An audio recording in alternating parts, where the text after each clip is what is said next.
pas zeller deus an amzer gwechal gouz war an douar e ouzer ez eus bet marreoù tomor war an douar da vare an dinosaouret da skouer. Aiwa, tomor, kalz tomor an douar, non?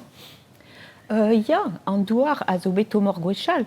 Bremañ, e o nekebet kentom a mema bremañ a baoe eizkant mil bloaz pe muioc'h. Ben ar fin pe varen eus kroget an dud, 300 mil bloaz, homo sapiens. A memestra, d'ar mareze, marteze oa tomor ar blaezet, men ne oa ket aze an dud.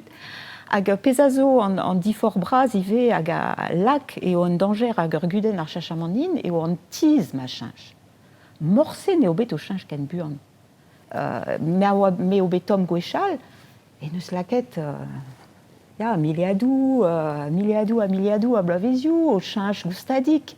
Si tu pavais au chinj goustadik, ben ar plantou neus amzer den em voazia, ben ar fin ar plantou deus amzer da chinj ive, loenet memestra. Aze ema o chinj ken buan, ben ar fin ar plantou a loenet ar pesket war ar mor o deus mil boan, ben ar fin da eulia ar chinchamant ken buan maia, quoi.